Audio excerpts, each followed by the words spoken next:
welcome to Childcare Confidential. I'm Jessica Hampton, and this is Katy Denk. Hello, hello. Hello, hello. Today we are talking about one of Katy's favorite topics.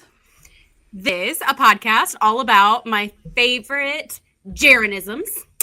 And for those of you who do not know, this right-hand man, Miss Jessica, is actually Jaron when she's naughty.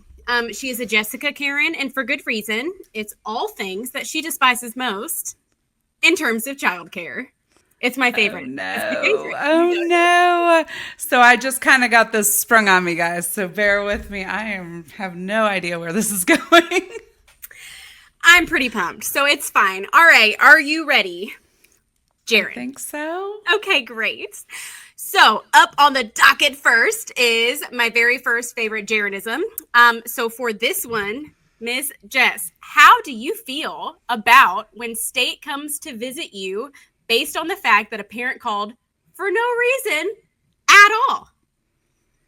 I really like the face. Oh my goodness. Yes. The face is, I talk through my face, I feel like. Ooh. Oh, I understand being a parent and having concerns, but there's reality and just let's be serious. I actually had a parent call on me. They reported the incident to me, not knowing the incident was about me. They're like, the teacher in school age yesterday. And I was like, oh, that was me. And they're like, oh, well, they said this to my son. And I was like, oh, did they? Well, that was me. No, I didn't. But I reported it because they said I called a child something I should not have, I guess. Probably shouldn't say it on here, but a son of a something. We'll go there. Gun. And this was a little 4-year-old that said this to his mom anyways. So You're lying. What's going on there anyways? But yeah, the whole incident. And so I was like, no, I'll report it. Like, I want to make sure you know that I didn't say this, And so after the fact was over, she wanted to continue coming. And I was kind of like, I understand. But at the same time, that trust is broken too. Like, I understand being a parent and having concerns. But I think there's some trust there too that like you should know that I wouldn't say that. Like when I told you that story earlier, you're like, you don't even talk like that. Like, what is that? And I was like, I don't know. think you ever use that word in general, yet let alone to a tiny human. Right. That just so happens to be a word that really frustrates me. So of all things that he could have said that, I would have said, but that's how it goes sometimes. And it's frustrating, but honestly, most of the time I just go, okay, well, they got to do the investigation and we kind of went through the steps. But in the end, it kind of reassures me like, okay, my people are doing the right thing and we're doing the right stuff. And if you need to come in and check once in a while, that's okay. But I prefer when parents are open with communication with whatever school they're at, whatever teacher they have, because honestly, that's where that's all going to get solved anyway. I couldn't agree more. I think the best thing is too, your incident that you're talking about, I don't think directly reflects our current schools' families. They're awesome. They don't do that. Way back when. This was, I mean, decades ago. This was way back when. Not anything recent. Otherwise, I probably wouldn't have said anything back when. But it's frustrating sometimes. You would hope that somebody would talk to you about a concern. But also if it's a serious accusation or concern, you got to do what you got to do. Right. I understand that. Okay. Are you ready for the second Jaronism? Are you prepared? Sure. Okay, great. All right. This one's Jess's personal favorite. It's balancing quality versus a budget. Jess loves the B word. All B words are her favorite, but budget hits her just deep in the soul. It's her favorite. Oh, everybody's going to think I'm crazy now, Katy. Thanks. I'm sorry. It's accurate, though. So I don't love loans and banks and all that stuff. So I'm kind of I don't live my life with debt. I don't run my schools with debt kind of person. Look at budgets a little differently, I think. For me, when you set a budget, you're saying, let's spend up to this amount of money on something versus let's keep it under this amount. Because if I don't necessarily need $5,000 in school supplies, but yet I'm a director at a school and I have a budget for $5,000 worth of school supplies, I'm probably just going to buy $5,000 worth of school supplies, right? That's what I would do. And so our kind of philosophy is a little bit different. I like when people say, this is what I need. Can we get this? Well, and then we kind of look back at things and figure it out, but we don't give out set budgets. Jess has always told me, and I know her Jaron side better than anyone, but she always tells me, I don't care. Like, if you need that, that's cool. Yeah. But what do you need it for? And what specifically? Because you could tell me you need marshmallows, but do you want the roasted ones? Do you want the mini ones? Which ones do you need? Yes. So we used to do written supply lists all the time. And I, of course, would be the one going to the store. So I'm at Walmart and it says marshmallows and I'm going, well, are you having a campfire? Are you building some stick people? Are you throwing them at something? What's happening here? We use Amazon now. I love Amazon Business. I highly recommend using it. If you need tips on how to get that done for free, we have some tips on that as well. But we use it. We love it. Our teachers use it. They submit their requests, and then they can look for exactly what they need, and then we can approve it, and that it's within budget without giving out a budget necessarily to everybody. So with that being said, would you recommend, for the people who are listening, would you recommend for, if they did create a budget, let's say, okay, because not everybody is like that and is optimistic about all the things. If they created a budget, who should they be sharing that budget with, Jess? Ooh, that's good stuff. So if you have created a budget, I'm assuming you have done it for your leadership team. And so I would probably just share that with your leadership team. I will share another little tidbit kind of in my leadership journey. Recently, we were awarded a 7-figure multi-million-dollar award for having a multi-million-dollar school company. And I was so excited. I thought that was really cool. A lot of people don't realize that we actually have been a multi-million-dollar company for a minute now. It was really cool to get that award. But when people saw it at home, some people were like, oh, well, she's making all this money. And, just kind of came off wrong to some people. And I had to go back and go, okay, well, first of all, no, I am not making multi-million dollars a year. No. But that would be cool. That'd be cool. That is, that is the budget that comes in and it goes right back out. Like, it does not stay in. We have to budget for those things. We have payroll to pay, and different things like that. So I had to kind of make people aware that thank you for the award. I'm excited about it. This was really cool. I love the recognition. And then I also had to kind of talk to my staff and go, okay, guys, it's not exactly what you think. Yeah, you're making it up a little bit in your heads. We love you. Yeah. But then it kind of encouraged them. They're like, oh, okay, well, our school's pretty cool, and yeah, I mean, everybody has a different outlook, I think, on money when it comes to that. So you're not wrong. You're not wrong. In a roundabout way. Did I answer your question? You did great. Okay. Are you ready? This one's my personal favorite, and it actually doesn't necessarily pertain to just childcare, just in general, but it's always fun to give Jess a run for her money, and when I can, I do. What happens when those kiddos, the cutest kiddos, or even the cutest old men, right? Like, the straw hat, the too short jeans, the precious socks, the little kids with the tiny thing, whatever. What happens when they come up and they say, oh, grandma, and they give you the biggest hug? How do you feel, Jess? Do you love that? Or what about in an airport? Because we travel to do the fun things that we love to do so much. And they ask you if I'm your daughter. Does it make you feel warm and fuzzy? It makes me feel so good that somebody would think that I'm just such an amazing mom. No, it's great. Kids are sweet and innocent. And then you are like, okay, go away. I loved you till you called me grandma. Though. Kids are kids. I also started wearing shorts under all my dresses after teaching preschool too. Pro tip, if you're listening. Pro tip. Wear shorts under your dresses. That 4-year-old will come up and raise it for everybody. Okay. All right, back to business. All right, Jess, tell me all that you love about the infamous Federal Food Program, CACFP. It's Jess's favorite. My Jaron loves CACFP for all the reasons. Tell us more. Tell me more.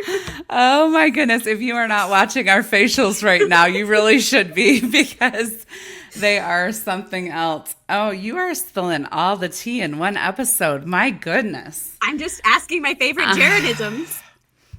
Yeah, the food program, the child and adult care food program. If you've ever dealt with them, bless your sweet soul, because bless your heart. It is a nightmare. It is a nightmare. It's awful. It's just terrible. They act like they've trained you. They didn't? No. Are you sure? Not on many things. Not anything that actually helped me. But no, it is something. So in Indiana, you do not have to have a sponsor for your food program if you are a licensed center. So I know that in-homes do have to have a sponsor, and I honestly can't remember about ministries off the top of my head, but I thought they had to have a sponsor. I'm not quite sure off the top of my head. It's been a minute, but I had been working with a sponsor for a long time and was used to that. And then I fired that sponsor. Oh no. In a moment of haste. Don't make reactionary decisions on the day of spring program when your food program is there trying to do an inspection and your spring program is down the road at the auditorium that you've sent half your staff to already. And it's 3:00 and COVID had just ended. So you're still doing the car pickup line and they want to have a conversation. Don't just go, you know what? I think we're done here. Have a great day. You mean that's not what we should do? No, make sure you look at all the facts first. Okay, great. It did help my sanity. Definitely helped my sanity. Hurt my budget for a hot second, but that was okay. It was worth the sanity of all of our staff. But yeah, then we became our own sponsor, and that is not fun either. Unless you have a Katy. Yes, get yourself a Katy. That's best advice I can tell you. But she might put you on a podcast and call you a Jaron. Who knows? It might be worth it a little bit.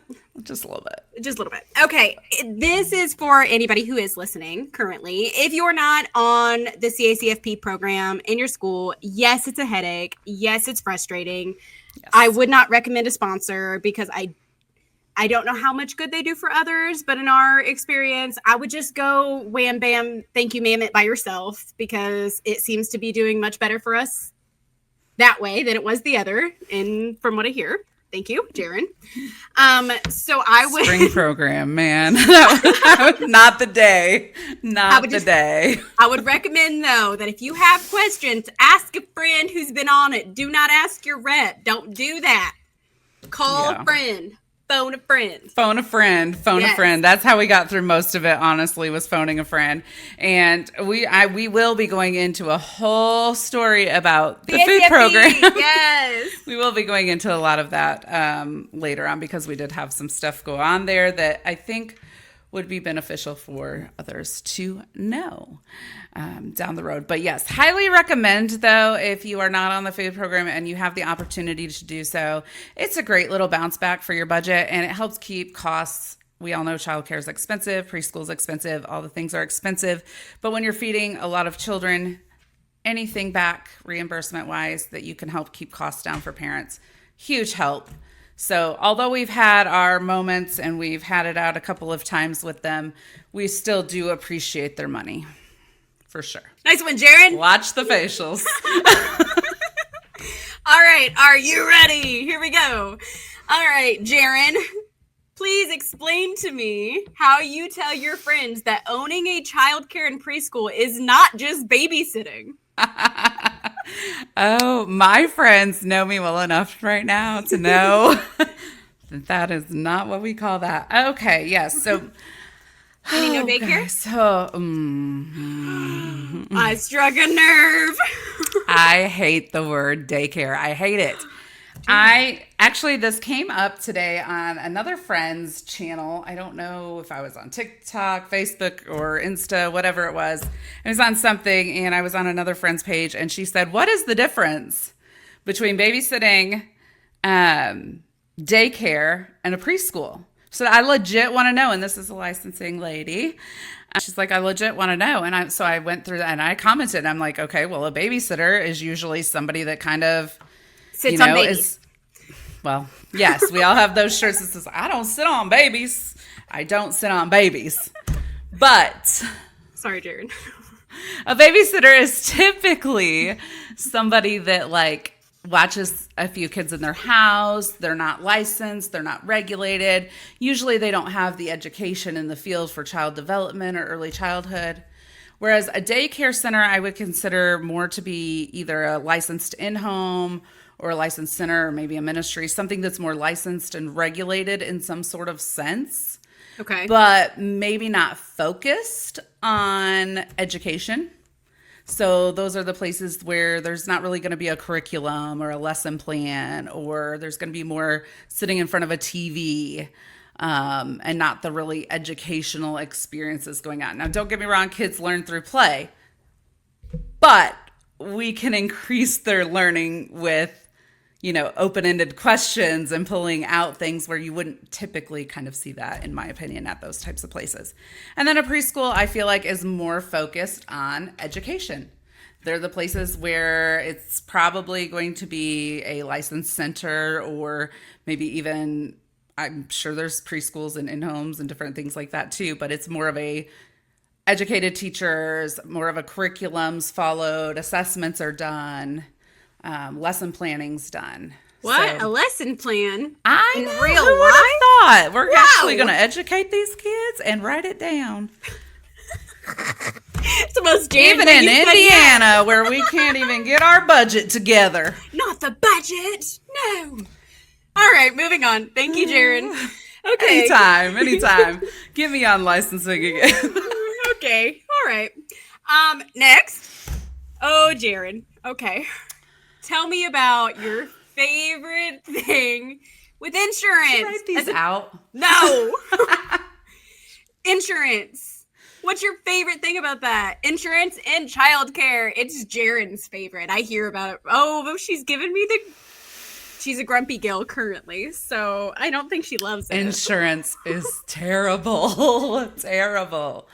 If y'all don't know my girl Sam Phillips, you need to get to know my girl Sam Phillips, because I'm just going to give her a shout out right now. She has helped us through, first of all, switching both of our schools over to her and her company, because she knows what she's doing. So I had an agent for years and years and years, and early childhood was just not their jam. It was rough. And so I called Sam up. We had met several times, different conferences, and just chatting, social media, all the stuff. And I was like, "Girl, I just need you to help me breathe for a second." Just one. What is happening? We don't have claims, but schools are letting us, our insurance companies are letting us go. Different things, like everything's raising. I mean, one of our schools alone, people do not realize how much insurance costs. I mean, when I say $30,000, that's a minimum a year. Ooh. For insurance. Do you budget for that? Minimum. I do budget for that, but my staff probably just found out for the first time that it costs that much.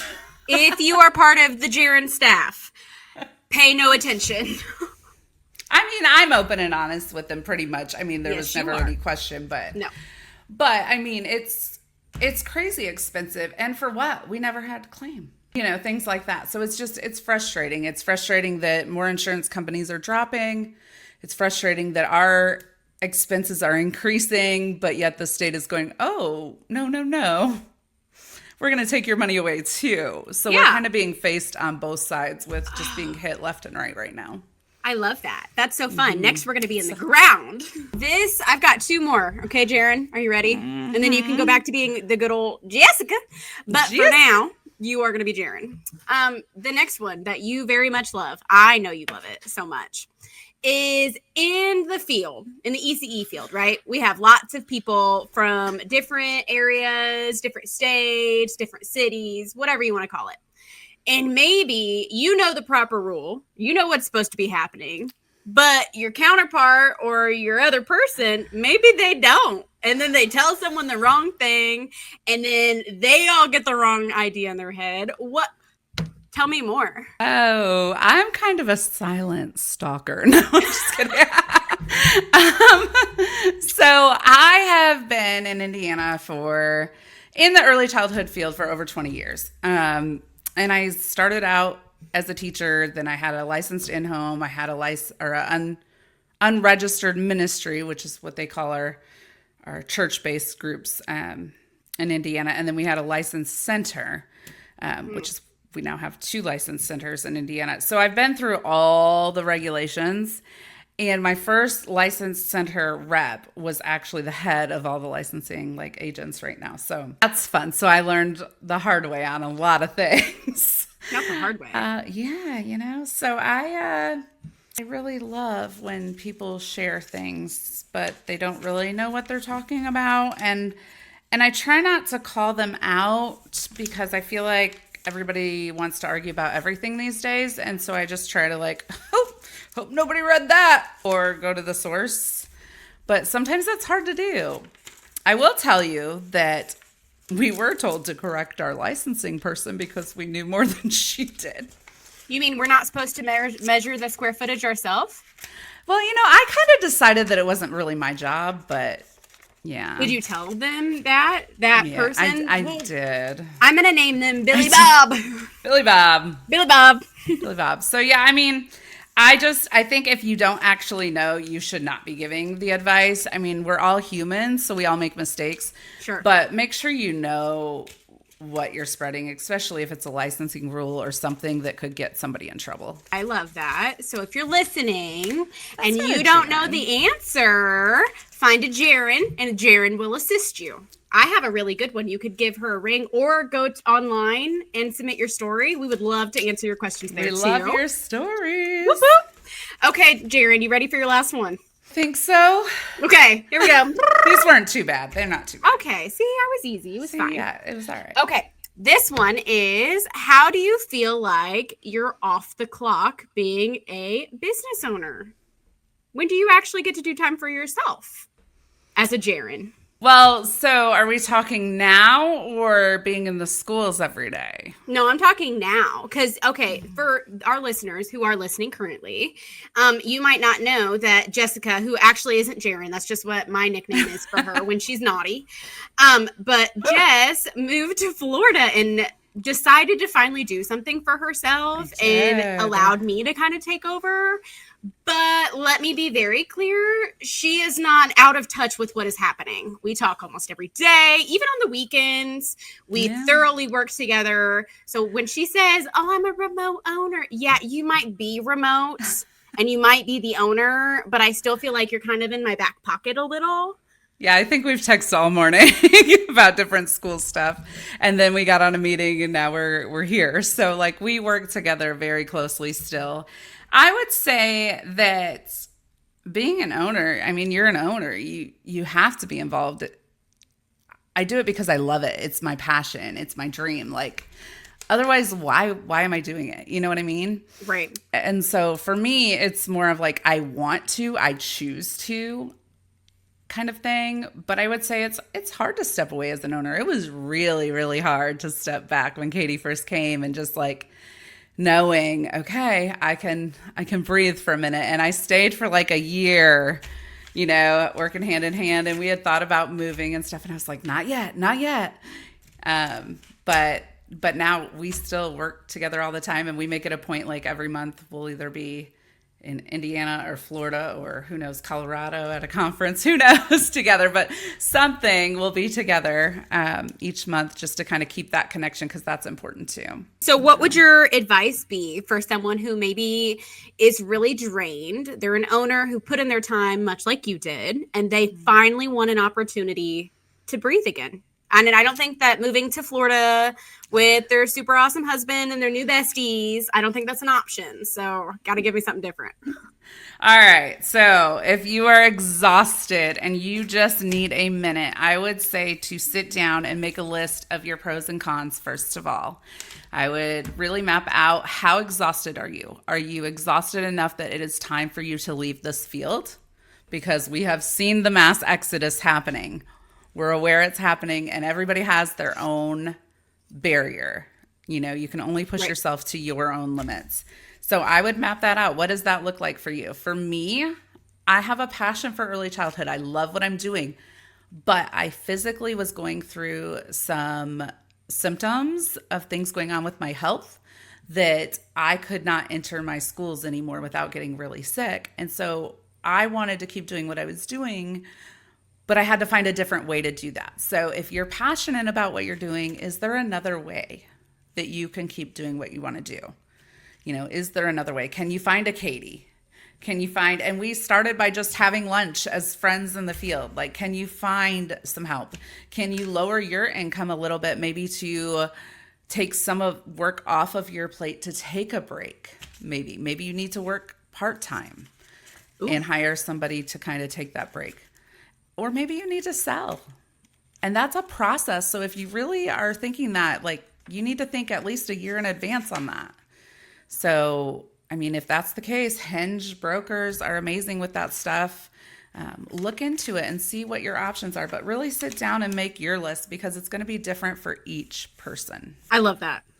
I love that so much. That wasn't even a Jaron thing. That was just good old Jess. Rude. So with our little podcast today, because we're almost out of time here now, I have thoroughly enjoyed this episode. It has been like, it's been up there. I didn't even realize how much time had went by. Yeah, sorry. So yes, Katy likes to call me a Jaron every time I am acting like a Karen, which I have had to do quite a bit lately with, I don't know, NACY licensing, food program, parents. The list just goes on and on and on. And sometimes you just have to stand up for yourself. You don't got to be the bad you guy. Have to. No. I like it. Just kind of feel like I'm the enforcer, Got to come in and like have everybody's back like the linebacker. Coming in like the Jaron. Hey, shout out to CBG. They gifted us this title, Jess and I. However, over here, my Jaron, aka Jessica, is actually the visionary of our group. I am the enforcer, which you would think that would make me the Jaron. But I don't even get to be. I don't get to be the Jaron. She's not a good Jaron. But anyway, we're rambling. So this is what happens to us every day. This was a fun episode. I was not prepared. I did not know what we were going into today. So this was fun. I liked it. We will definitely have to do some more of that. Please, please, please, please make sure to like and follow us and share. Let us know your stories. We want to get more of that on the air. I know we've been dealing a lot with the CCDF stuff that's going on, and we're going to get into some more fun episodes and not just always be about the draining ones, because we need some encouragement too and some fun, like being a Jaron, because that's fun to me. All right. We love y'all. We'll see y'all later. Thanks so much for watching. Bye-bye. Bye.